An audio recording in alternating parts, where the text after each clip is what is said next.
Um, Good day, sir. My name is Joseph Rincodo from Bachelor of Science and Criminology, Year 2, Block D. I'm the one who take the remedial examination for forensic photography. Um, Number one question. Briefly discuss the holy three accomplishment of real photography. Anyway, the three accomplishment is first, Joseph Nicéphore Niépce and Louis Jacques Daguerre, William Henry Fox Talbot. Joseph Nicéphore Niépce, he was able to obtain camera image on papers sensitized with silver chloride solution in 1816. And Louis Jacques Daguerre invented the Daguerre type, the first practical photography process. Image was made permanent by the use of hypo in 1839. And last one, William Henry Fox Talbot, he painted a calotype process negative on paper sensitized with silver iodide and silver nitrite. This ways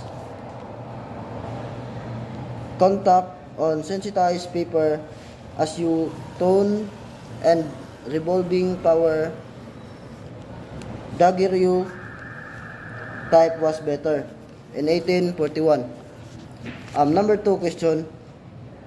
Briefly contrast photographic evidence to exhibit. In photographic evidence, we shall use the four types of crime scene photography. First is general view. This is the wide gathering and to show the place where the crime incident happened. Second is angle of view.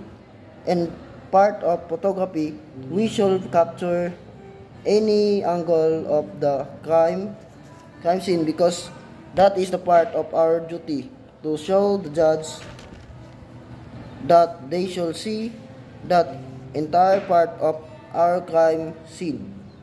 Third is close-up view. This is the type of capturing any evidence that we gathered in the crime scene. And lastly is extreme close-up view. This is the capturing any type of scars, blood, and others. That is the important parts of photographic evidence to exhibit. Number three question. The advantage of the SLR is the eye sees appropriately of that imaging system will record so that you can freely interchange lenses, use else of up lens, etc. and still see what you will record on that director. Number 4.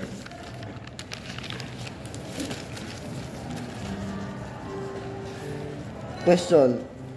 Briefly explain overexposed and underexposed photography. Overexposed is when there are too much light hits the camera sensor. It results an extremely bright image that is now overexposed. And underexposed is when an image appears darker than it should or darker than neutral exposure. Number 5 question.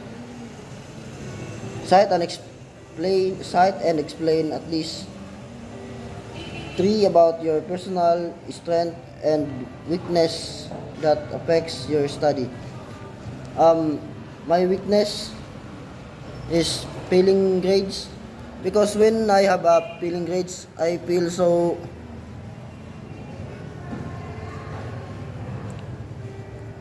stressed about that so I can study. And number two is my family problem. When I have a family problem, I can't do a study because I want to solve that problem first. And number three, financial problem. When the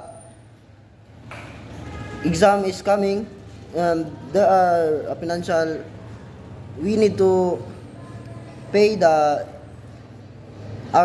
tuition to have a permit. And when I have no money, I can